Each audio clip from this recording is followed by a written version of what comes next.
Good evening, councillors, ladies and gentlemen, and welcome to this Cabinet meeting. I'm Councillor Paul Skinner, Leader of the Council and Chairman of the Cabinet. Can I ask the other members to introduce themselves, starting on the left? Good evening, Councillor Welton, Deputy Leader. Good evening, Councillor Briggs, Portfolio Housing. Good evening, Councillor, Portfolio Holder for Finance and Commissions. Good evening, Tracy Abbott, Portfolio Holder for Open Space and Housing. Good evening, Councillor Deborah Evans, Portfolio Holder for Environmental Services. Thank you. Can I ask the officers to introduce themselves, starting with the Chief Executive, please? Thank you, Chairman. Rob Barlow, Chief Executive. Nathan Elbury, Interim Deputy Chief Executive for Communities. Michelle Sachs, Deputy Chief Executive for Grey. Deborah Rose, Democratic Representative. Could I ask the officers on the screen to present themselves as well? Thank you. Shall I go first? Christian Allen, I'm Assistant Director for Regulatory. Sarah Baker, Climate Change and Environment Manager. Jeanette Collier, Democratic Services Officer. Thank you. We now move on to part one of the agenda for preliminaries. Have I had the Cabinet's permission to sign the minutes of the meeting of the Cabinet meeting held 8th of September 2021 as an accurate record? I have one amendment which relates to minutes 22. The decision refers to the deferment of a recommendation to increase bulky waste collection prices. This recommendation was actually included in the report in error, and there is nothing in relation to bulky waste collection charges to be considered on this evening's meeting. With that amendment, are the minutes agreed? Great. Thank you for that. Do we have any apologies, Trevor? I was expecting Richard, but I know he's got a bad sore throat, so maybe he changed his mind. Thank you. Does any member wish to declare any interest in respect of any items on the agenda? And are there any questions from members of the public received 2 clear working days prior to this meeting? Welcome, Richard.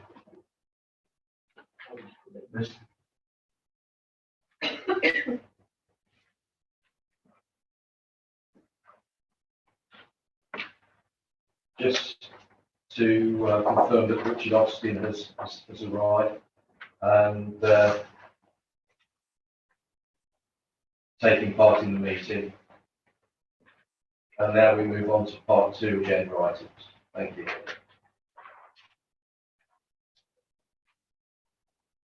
Are there any recommendations from Overview and Scrutiny Committee for this meeting?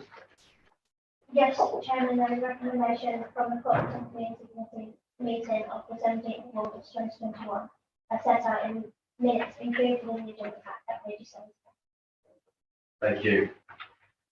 The recommendation relates to the Community Governance Review. Councillor Welton, can you please open debate on this? That's your portfolio.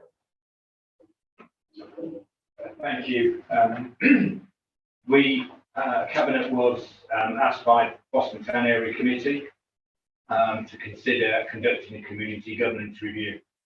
At the meeting that we discussed that, we referred it to scrutiny. We thought it would be helpful for scrutiny to look at that as a big decision. Scrutiny, Corporate and Community Committee had a lengthy debate over that and made some recommendations. During the debate, the original request from BTAC was the recommendation from scrutiny changed that from a BTAC-wide community governance review to a borough-wide community governance review. And the recommendation from the committee was to recommend the Cabinet considers a borough-wide community governance review and refers back to Boston Town Area Committee if necessary to request the committee's view. I would like to add to that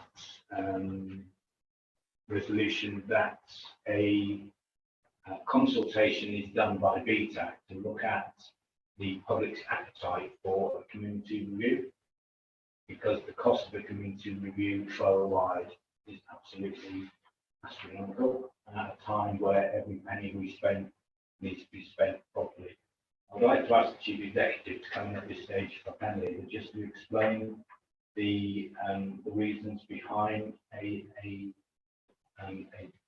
consultation process prior to doing that review. Thank you. Rob, please. Yeah, thank you, Leader, Deputy Leader. We've taken the time just to confer with other parts of the UK which have been for a similar community governance review, and a lot have taken the route that the Deputy Leader's just outlined, which is a reflection that undertaking a community governance review is an extremely detailed and formal process, and one that comes at a cost as well.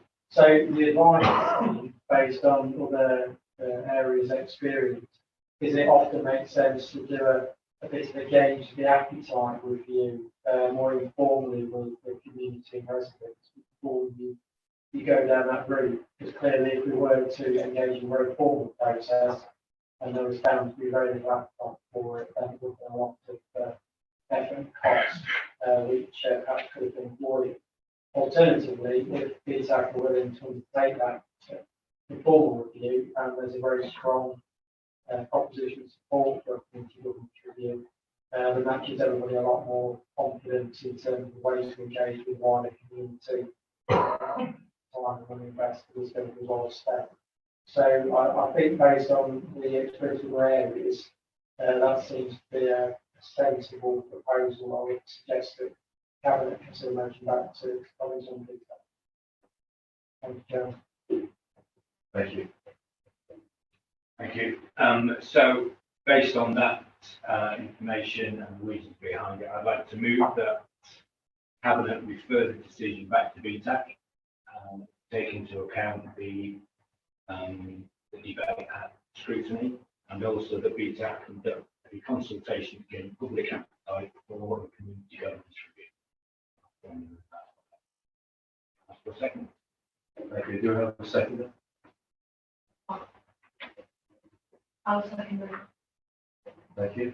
Anybody wants to debate? Jonathan. Thank you.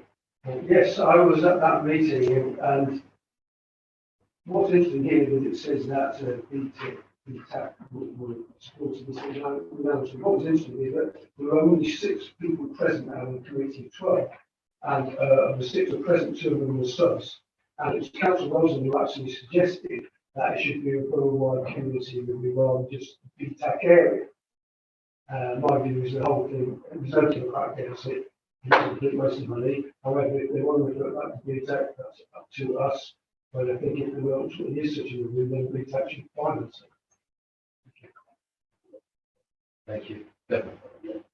My worry is that if it goes back to BTAC and they say, yes, let's go ahead, my feeling is that the public will be very unhappy with that use of funds, especially as we've just had that fantastic public meeting where the public are coming on board.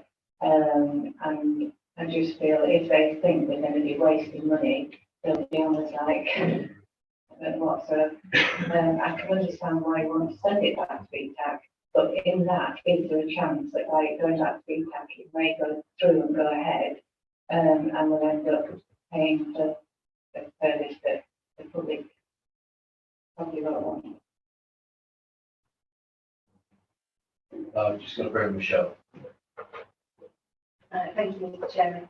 It's not a BTAC decision in terms of if BTAC went back and gave the indication that they would like to do that. That is only then a referral to full council, because the governance review is a matter for council determining and not the committee of council. So it wouldn't just be a decision made by the wider issue, and therefore if they were concerned, thank you both, and the here that's being expressed tonight, and also through feedback, any possible corporate way to council will incorporate those concerns in a balanced way within that report, so that members are fully aware of the impacts of what the collective council will be focused on. Thank you. Thank you for the clarification. Thank you. Martin. Thank you very much, Mr. Chairman. Yeah, I think I agree that sending it back to BTAC to do essentially soft market testing to find out whether that's what the community wants is a really good idea. I do disagree slightly with Councillor Welton on whether we go ahead with a full board government we need to finance it. Whilst that's great from a cabinet perspective, I don't think it's great and particularly fair to BTAC residents. And I'm sure he didn't mean for a main event. But yeah, so I'm more than happy to support the recommendation for it to go back to BTAC. I think what we have to be really careful with, as Councillor Evans said, is that we don't waste money on potentially a vanity project for councillors. I'm sure it's not, but it could come across as a vanity project for councillors to get their name out and say, look what we're doing.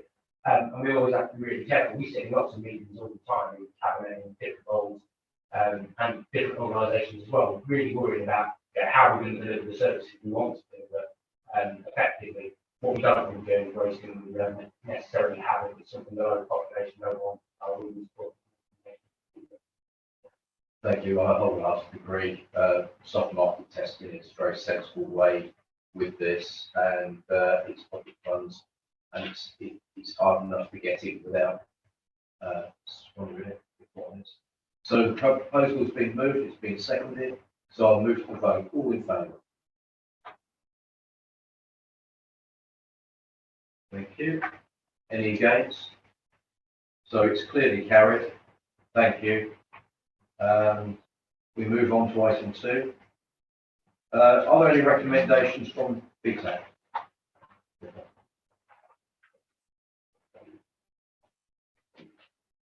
Well, Chairman, I do not see that sheet, but I do not think there is.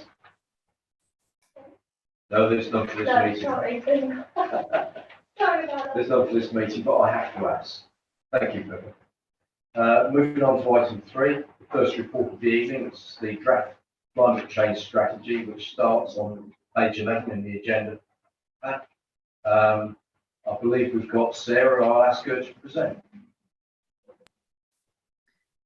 Thank you very much. Yep, so what we've got before you is the first draft really of the climate change strategy, and the ask of members this evening is to approve this draft strategy for consultation. So this is a very early stage, and there are going to be lots of opportunities to contribute to this strategy over the next few months as we go through the consultation.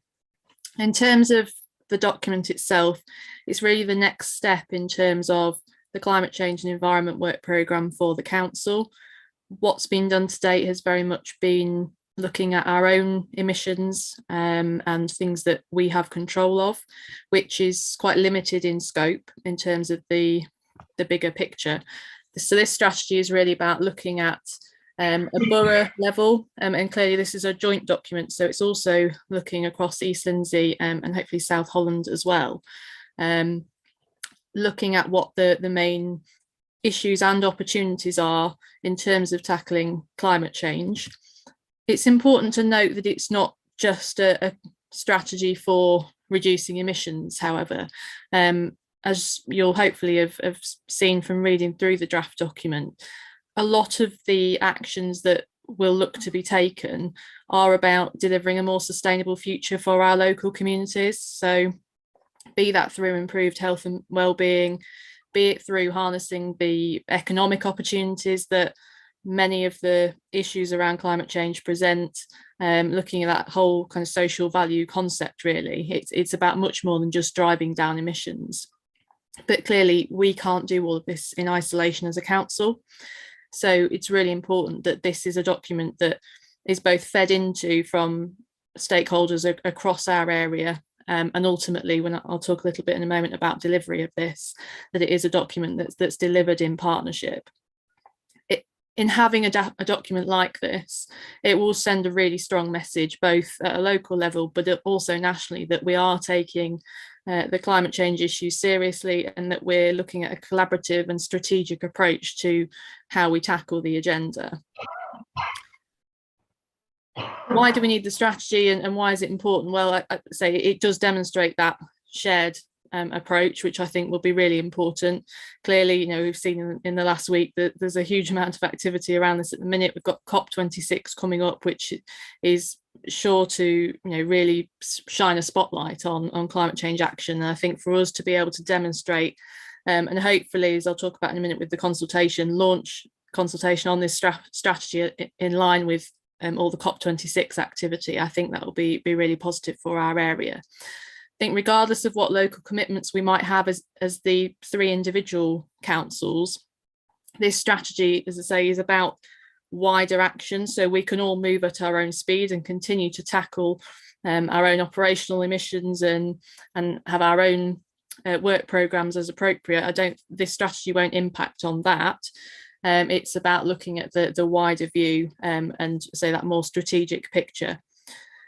You'll see from the document that there are a number of key themes that have been identified. As I said, this is a draft, so they are by no means set in stone, and obviously we would welcome feedback if it's felt there are any significant gaps.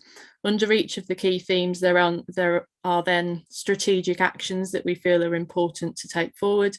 Again, we need stakeholder input into those, and you know, I'm sure there will be things that have been missed or aren't quite right at this stage. So it's really important that we have this long period of consultation to ensure that we get this right. In terms of delivery, this is very much the council, or the 3 councils, sort of facilitating this document. It isn't for us to deliver in isolation. What we were looking to do is establish a climate action network. They have different names across the country, so there's commissions, there's assemblies, but essentially a coming together of key stakeholders from across the area that can then take this work forward. We will be looking for that network to take ownership of this document and put together the delivery plan. So I think it's really important to highlight that, and the document itself will be very valuable in terms of seeking to draw down external funding. Clearly there are a lot of aspects of what might need to be delivered that will require that, and this again shows that strategic footing for whatever pieces of work may come forward as a result.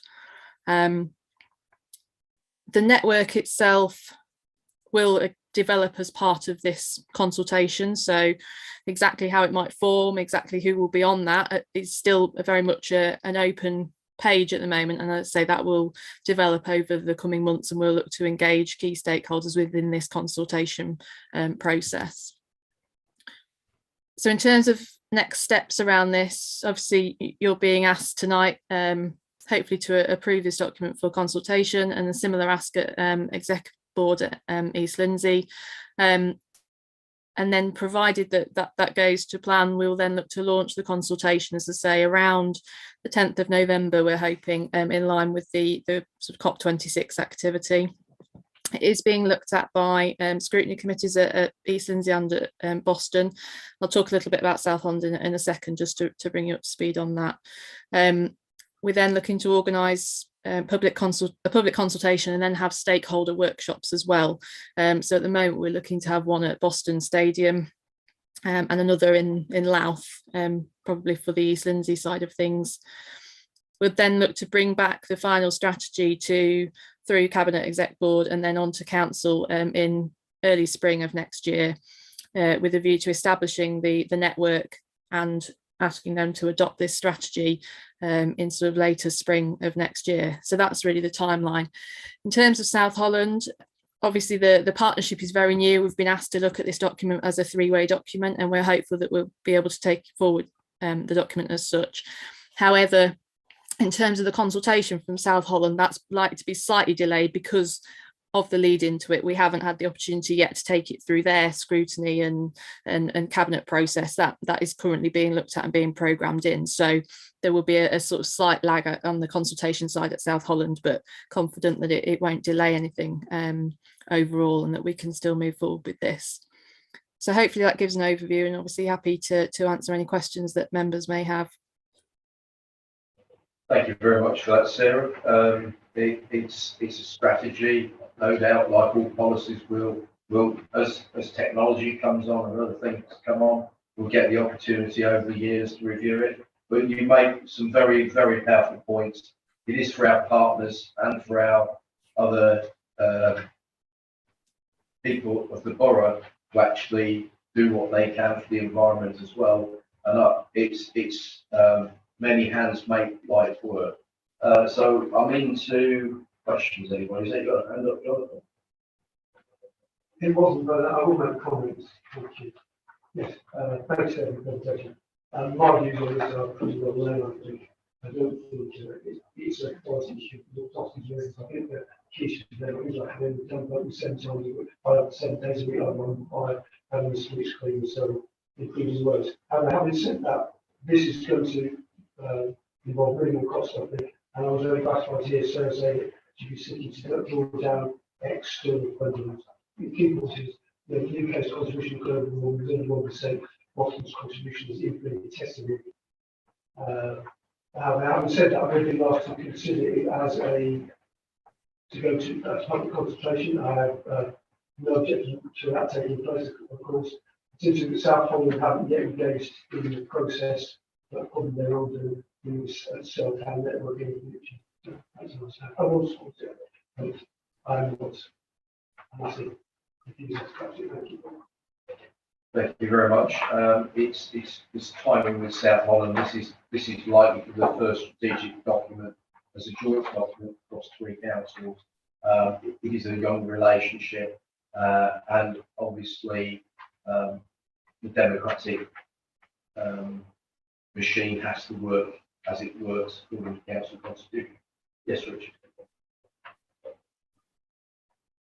This is all about hearts and minds, and our main purpose, I think, for all of this is to really try and get across one line the importance of this and get ourselves out and residents engaged with it. But I'm sure South Holland won't mind me mentioning it, but I'm very familiar with the geography of South Holland, but I'm aware of plenty of field-side trees, but I'm not aware of any forestry. There's a big word forestry against the South Holland. I'm sure all of our partners can be encouraged to have a few trees. Any other questions? Martin. Thank you very much. Not a question, it's a comment. I agree with most of what Jonathan said. I like the fact that it's minimal actual cost for us and it seeks external funding. One thing I did want to stress was in the transport section, it says about 37% of Boston's total emissions based on transport. The only reason I bring it up is I had a similar conversation at a meeting in Environmental Economy Committee on Tuesday this week. And they were promoting sustainable transportation. The problem is, we have the issue of rurality, and there isn't much in the way of public transport, especially when it comes to getting out of Boston town centre. If you want to get to some of the villages in town, they don't have a bus service. Some of the larger villages have a minor bus service, which isn't convenient. If you want to get to other towns in the county, there is no service of any description, and you can get to Nottingham faster than you can get to Lincoln. And so I know the county are looking at different ways because we know that you're never going to be able to run as a profitable business. No business plan will ever work. But if we want to make people less reliant on their own private transport, there has to be public transport to facilitate that. Because otherwise, we're better in the world. We can put EV ports in, but the average person can't afford an electric car. Electric cars are quite expensive. And they're significantly expensive, from my understanding anyway, to charge up. I know petrol prices have gone up quite a lot recently, but that's still an additional cost that people can't stomach. So I do like it, and I like the fact it's aspirational, and I do like the fact that it puts the onus on external partners as well as us. But I do think that if we genuinely want to make strides towards it, we all need to be banging the drums about what the key issues in actually implementing the strategy are. Thank you for that. We look forward to being part of an electric bus pilot, hopefully. Any further? Oh, definitely. Thank you, Sarah. This is really interesting, and I think it's like a blueprint, because I think things are coming out all the time. The new solar reading that's just like on the film, that's really cheap, but we need to sort of be aware of all the new things that are coming out. They're actually a lot cheaper, so being open to all the new things. I'd like to be more open in my portfolio, because I think there's ways that we can be more climate change friendly. And so I bring things to, I would love to be able to put our food waste in the brown bin. Everybody have a brown bin, put your food waste in it, you'll do good, but everything costs money. So I like the idea that this is a really good blueprint that allows us to branch out and still embrace new ideas that are coming forward all the time. And I think this is a great start. Thank you. Thank you very much. Nigel, please.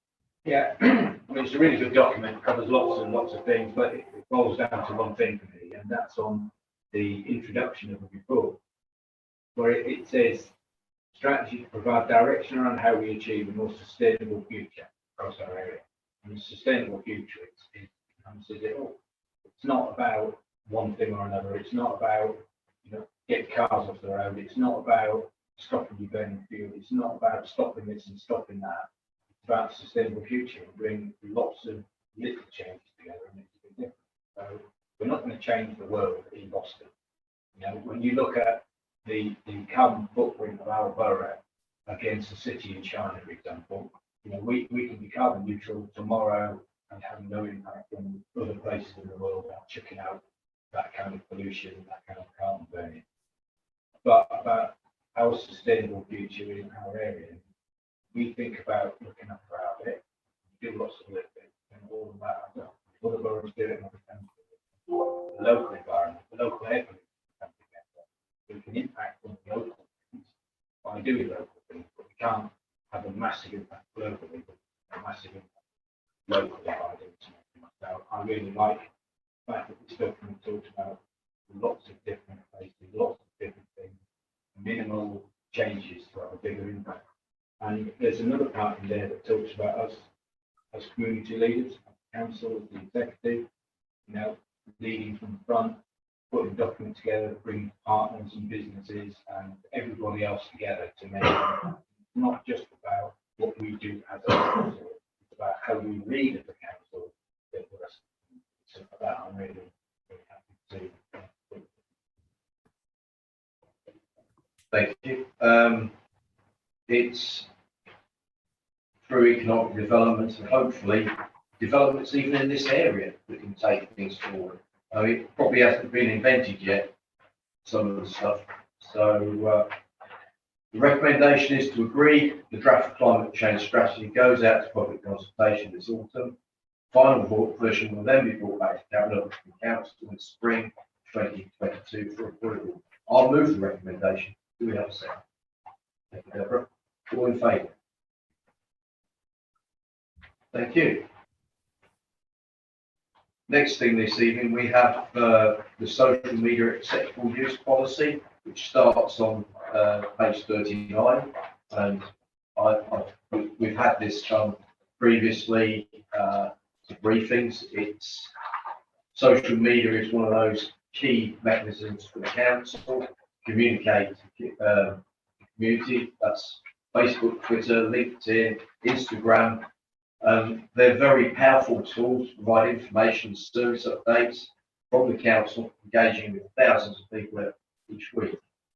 Whereas social media provides means for the community to provide direct feedback to the council by comments on posts, on occasion the replies are inappropriate and misleading, and as such, the social media acceptable use policy, Appendix A, has been developed to provide a governance framework to enable the council to proactively manage its social media accounts. Having such a policy will give the officers the ability to deal with the inappropriate and misleading comments in an effective manner in which protects users of those accounts. And quite frankly, there's absolutely no excuse for abuse. People should be able to debate things clearly and professionally. Do we have any questions on the report at all? Yes, Deborah. No questions, but I'm quite grateful for this report because I feel we've needed it for a long time. And I've noticed the use of, when we get some really unkind comments aimed at either council workers or aimed at somebody that's commented, a member of the public, it was stifling people's being able to comment on our things. So the fact that that's picked up on really early and the comment is then switched off, we still get the message over of what we're trying to get over, but it stops the just the sheer nastiness that is upsetting and can be quite cruel. So I think this is a great step forward. Thank you. Thank you for that. Oh, sorry, I was going to move it, but you quite often you can come back as one day. Thank you very much, Mr. Chairman. Yeah, I agree with everything Councillor Evans said. I think, yeah, I'm not going to rehash the points, she makes a really good point. The only thing I would say is it possible that we have feedback to Cabinet either quarterly or 6 months, just find out how many posts or posters are having their posts removed, etc. So we keep track on what the documents actually doing what we want to do. Because I think as recent events show, hate begets hate. And whilst I appreciate criticising the council and the councillors when we're not doing what we're supposed to be doing or we're not doing it good enough, but yeah, it's the same with everything. Constructive feedback, great, and I'm also happy to work with anybody from anywhere to improve the service and things that we have.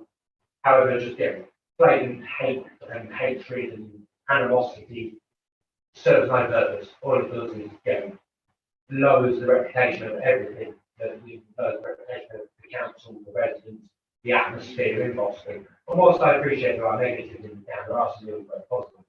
And obviously it's our job to let people know about it. So again, I just think if we have some way of monitoring to either make them where needed or see if it's being effective, that would be great. I will move the recommendation as it is and ask for a report to come back to see how effective this is in 6 months. It's not a way of stifling comment. You made a very excellent point about people not being personal, because that's not what it's about. It's about subject and debate, and this is to actually provide an environment that we can. So, do we have a second? Thank you, John. And I'll also speak, that's okay. Please do. Thank you, I'll speak that because my microphone was last second bit. I'm just very pleased that we've got this social media policy because we know that keyboard warnings can cause immense damage to the council's reputation. What they often say can be completely inaccurate, and yet people will accept it at face value. And certainly the whole list of things here that are supposed to be, that will be deleted or blocked, such as abusive and threatening comments and so on, we can actually take it. I think it's excellent work on you taking action to deal with that, because it's a very corrosive problem. Thank you. Thank you very much. I'll move to the vote. Is everybody in favour? Thank you very much. It's unanimous. Moving on to item 5, the final report of this evening is the Boston City Status application. It starts on page 45, and it's Richard to present. Thank you. Thank you, Linda. You'll see that the recommendations are for Cabinet to agree the submission of an application for city status as part of the competition to celebrate Her Majesty's Platinum Jubilee in 2022. Cabinet has been asked to delegate submission to myself and Michelle Sachs for consideration by full council, before submitting it by the deadline of the 8th of December. There are currently 69 cities in the UK, and as far as we know, 14 towns are also intended to apply under this scheme. It's understand, I understand that only one will be granted, though. Even if we're unsuccessful, its exercise will be worthwhile, as it highlights Boston as a good place to live, visit and invest. It would also bolster the town's investment plans and growth objectives, championing skills and development, supporting businesses, promoting trade, and also inward investment. It is currently work in progress, and you will have seen the headings in the application form that we are completing. There are minimal budget implications of the government are requesting a standard size and form. The team led by Vivian Rustling, and a report will be submitted to full council on the 22nd of November before the form is submitted to the cabinet office by the deadline. Are there any questions? Thank you very much for that, Richard. Yeah, just a few observations really. I noticed the recommendation to delegate authority. I understand why that is, because the next meeting of cabinet is on the 8th, so we can't bring it back to this cabinet. But it does actually say in the document that milestones that we will on the 20th of October, cabinet is in there. So I'm sure we will have signed the final document before it goes off. Because of some of the contentious things that are going on at the moment around city status and implication of budgets and everything, there is in the document, it says that minimal budget requirements, like something to be a bit more specific than just minimal, because minimal for me might not be minimal for somebody else. I think that's quite subjective. And also, we've all been copied in on an email that was sent earlier today about a community group that is happy to be involved. And I've seen the report, it mentions that we will work community groups. Can I ask how many other community groups have already been in touch and how we're going to reach out to community groups to check our application? Thank you very much. Any other questions? Can I ask, sorry, please to respond, can I ask Michelle to respond? Yes, please. Thank you, Mr. Chairman. Thank you, Councillor Austin. With regard to the budget, we'll formalise that to the actual figure. But again, as we've been made clear, we're seeking to do this majority in-house. We are working with a wide range of stakeholders and partners in terms of providing the evidence base. So if you were, again, just in terms of thinking there might be something here tonight, it's because actually we're still gathering that information. And those of you who will remember the town investment plan for the town deal will know that very much you're gathering the information to get to then what the draft will look like quite close to submission. In respect to the community groups, I can refer you to the appendix which sets out the communication strategy. And in particular, whilst I can't give you the list of community groups, it's being raised at every opportunity that we're engaging. So as an example, we had a community leaders meeting, which would be, I think, last Monday, and it was discussed with the community leaders, and that's a form that they're taking back to their community groups as well, and all the other groups that we're picking up through that. So I welcome the fact that I haven't seen that email, as we mentioned it, Councillor Wilton, and again, I'm sure Lydia will go back because we're seeking to gather as much support and comment from community groups in order to make the bid as spectacular as it can be, but also to show the varied components that now make up our community of Boston, which again, when you look at the criteria for the city status, it wants to see that the bid wants to see that rich culture, diversity within the community, and I think that's something certainly in Boston we can evidence, and we can show some brilliant things that are coming through. And the other aspect around that community group is the link back to the Boston campaign. And again, we're getting quite positive feedback around that. And again, particularly through those ground community groups. again, and again, the community groups also, there's just for clarification there. We've got social groups, community leaders, local businesses, faith groups, parish councils, education providers, housing providers and landlords. And again, that demonstrates then that wealth of support from the whole of the community for this bid. And I have to say, the feedback we are getting as we speak about this has been really, really phenomenal. In fact, people we're talking to can see this as a real benefit for Boston making a statement. And if we're not successful, it's another opportunity that we've had to promote what's good about Boston. Thank you. Thank you very much, Michelle. Martin. Thank you very much, Mr. Chairman. Again, I agree with what Councillor Roberts said on the how much it costing. However, to ease people who may be watching the mind, at the back of the report, they sort of give us the application form that we will be submitting, obviously not filled in as yet. But to give an overview of the depth of it, I filled in part of your application forms for jobs. So hopefully that will provide some reassurance that actually it's not like we're spending obscene amounts of money, and I appreciate that officers' time is valuable, both in terms of the officers putting out a good standard of work and also the fact it costs the taxpayer money. But I can't envisage it being a vastly arduous process.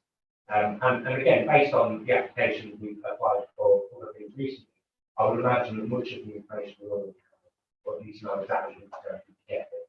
So obviously that will further reduce the costs. I think it's a great idea. Whilst, like many people of Boston, I assume you need a cathedral to be a city, and lots of people around, well, we have a cathedral. And I agree, I think one thing we do need to do is get out to the public the benefits of applying.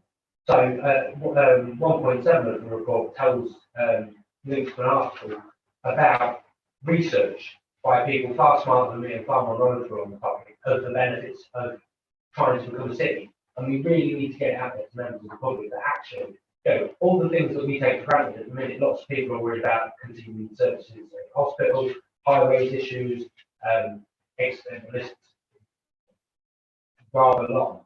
But the best way, the best chance we stand at addressing those is either by firstly achieving the city status, in which case hopefully it's a bit more prestigious, attract more investment, or by raising our profile so that every time any funding application appears on anybody's desk, they know where Boston is, they've heard about it. So whilst I can completely sympathise with anyone who suggests that it's not worth paying for, the fact is a very minute cost to us, and the potential benefits are massive. I think it's great. Thank you very much, Martin. John. Thank you, Paul. Yes, I wholeheartedly support this application for city status. And Boston has a glorious heritage, and unfortunately, in the recent past, it's not been as well promoted as it should be. This is a chance to rectify the situation. Council Bridge referred to the scope. This is the biggest parish church in England, and it's most eminently suitable to become a cathedral. I was very pleased to hear what the Chief Executive Mr. Tack said about community leaders' involvement and the involvement of various stakeholders. And as we referred to, there's a minimal budget implications despite what has been said elsewhere. And also, Joyce, I think the emphasis said has it's going to be in-house. So I think it's a wonderful opportunity. If we're not successful, it will just go on. Thank you very much. I just wanted to say a couple of things really. I think a town that believes in its future applies to city. We definitely believe in Boston's future, so that's why we applied. I think it instills pride. It creates a little buzz. It creates excitement. You can talk with the children about it. The children can get excited at school. And if we don't quite achieve being a city, we can achieve everything else that we're setting out to do. And we're out there and we believe in our town. So that's, I think it's superb. Thank you. Thank you. Yeah, thank you, Chairman. Just to add to colleagues' comments, the designation of city status is an honour. And it's one that's rarely afforded these days. So I think it is a worthy pursuit. And Boston's past, present and future has everything in its locker to suggesting we've got to be as good as anybody else. So if members are supporting or voting tonight, I think this is an excellent opportunity for them. Thank you for that. Yeah, and I think Jonathan mentioned Stump, which was a rebuild in 1203 and took 95 years to progress. Hopefully this won't take so long to progress. One of the things that we need to be getting out about our town is the positivity that's in it, and the fact that we're open for business and we deliver, because all those things are really, really important. So, anything else? No? Director, please. Sorry, Mr. Chairman, I thought it might be an opportune time to mention the historic place panel visit, which some members were involved with in that from the cabinet. And I think just emphasising the points that our Chief Executive has made tonight and also Councillor Noble. The place panel, it used to be the urban place panel, but it's now the historic place panel, it's part of the Historic England.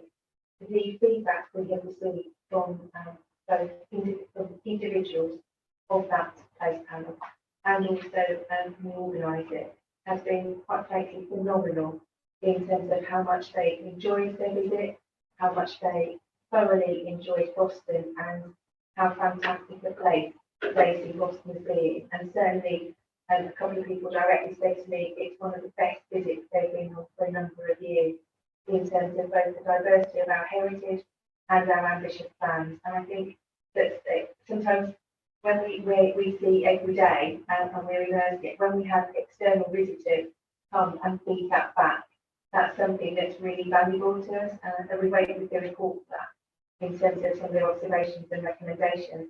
But that again is something that really celebrated, and when we talked to them about city status, they thought we were a fine candidate to be submitting. And I just wanted to pick up very quickly something around the comms.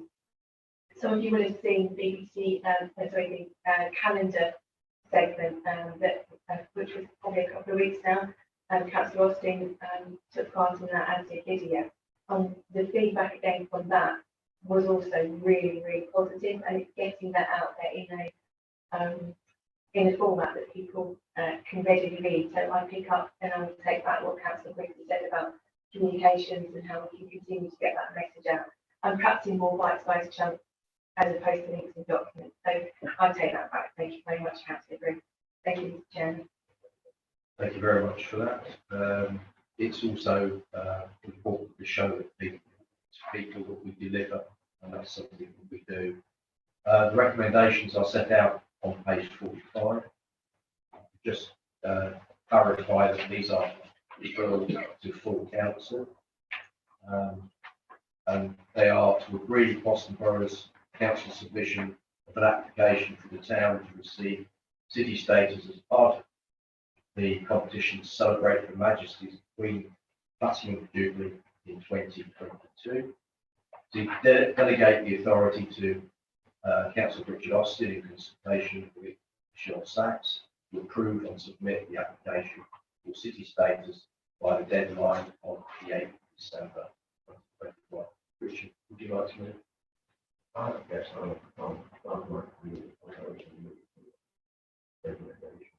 Thank you. Do I have a second, Jonathan? Thank you. It's been proposed, it's been seconded. I will vote. That's unanimous. That's really great. So that concludes this evening's business. So I will now close the meeting. Thank you for all the members and all